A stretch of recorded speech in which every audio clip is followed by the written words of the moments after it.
Bonjour à tous et bienvenue dans cette nouvelle vidéo consacrée au thème culture et patrimoine, un sujet fréquemment abordé lors de l'entretien de naturalisation.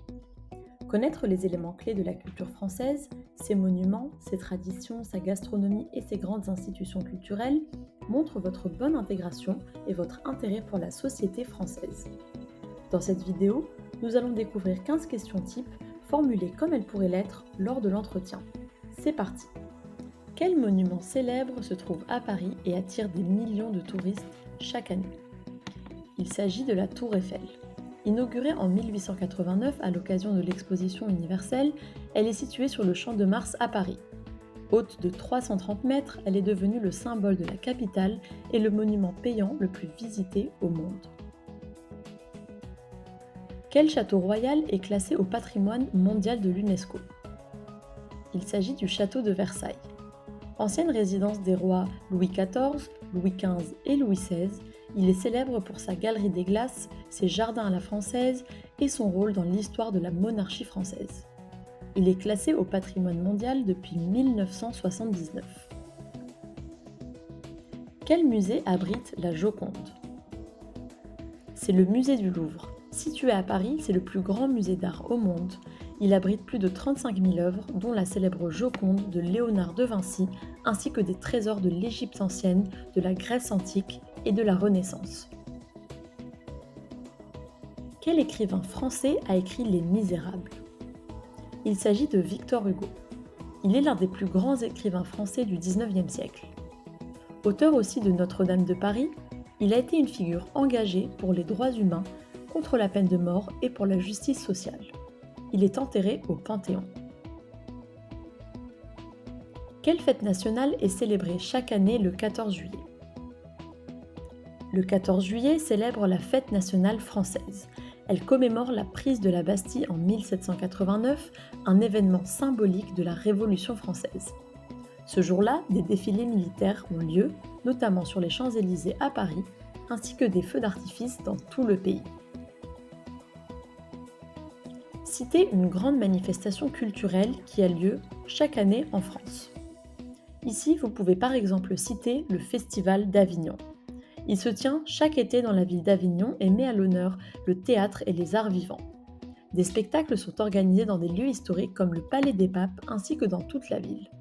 Si vous pensez à quelconque autre événement, n'hésitez pas à le mentionner dans cette question.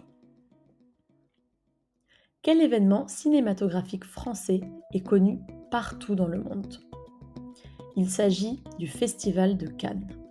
Créé en 1946, il se déroule chaque année en mai sur la Côte d'Azur. Il récompense les meilleurs films du monde entier avec des prix prestigieux comme la Palme d'Or. C'est l'un des festivals les plus médiatisés au monde. Comment s'appelle le prix littéraire le plus célèbre en France? Il s'agit du prix Goncourt. Il est décerné chaque année en novembre aux meilleurs romans écrits en langue française. C'est le prix littéraire le plus prestigieux en France, souvent attribué à un auteur reconnu ou prometteur, ce qui augmente considérablement la visibilité de l'œuvre. Quelle est la particularité du patrimoine inscrit à l'UNESCO? Il s'agit en fait de sites reconnus comme ayant une valeur universelle exceptionnelle. L'inscription par l'UNESCO signifie qu'ils doivent être protégés pour les générations futures. En France, cela concerne des monuments comme le Mont Saint-Michel ou des traditions comme le repas gastronomique des Français. Donnez un exemple de monument historique que vous connaissez. Ici, vous pouvez citer la cathédrale Notre-Dame de Paris, le château de Chambord, le Panthéon à Paris ou encore le Mont Saint-Michel. Ce sont tous des monuments protégés et valorisés pour leur importance historique et culturelle. Comment s'appelle la grande bibliothèque nationale située à Paris? Il s'agit de la BNF, Bibliothèque nationale de France, située sur le site François Mitterrand dans le 13e arrondissement de Paris. Elle conserve aujourd'hui des millions de livres, documents, cartes, manuscrits et archives. C'est l'une des bibliothèques les plus importantes du monde. Quelle région est connue pour son architecture typique à colombage? Il s'agit de l'Alsace. Cette région de l'Est de la France est célèbre pour ses maisons traditionnelles à colombage, visibles notamment dans les villes de Strasbourg et Colmar. Cette architecture typique fait partie du charme et du patrimoine régional. Citez un art ou savoir-faire traditionnel français reconnu. Ici, vous pouvez citer par exemple la gastronomie française, la fabrication du fromage, la couture et la haute couture à Paris ou encore la fabrication de vin. Connaissez-vous un exemple de fête régionale en France? Ici, plusieurs réponses sont possibles évidemment, mais vous pouvez citer par exemple la fête des Lumières à Lyon.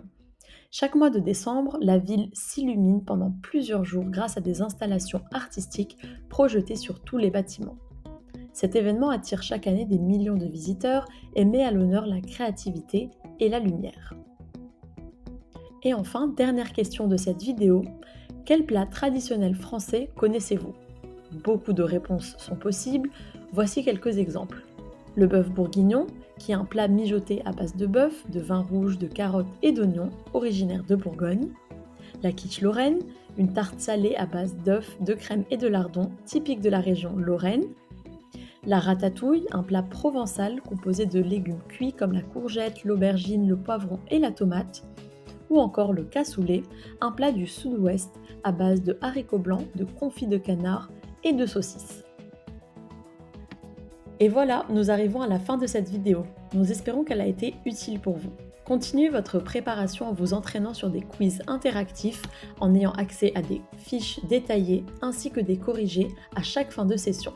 Tout cela est disponible sur notre site entretien-nationalité.fr.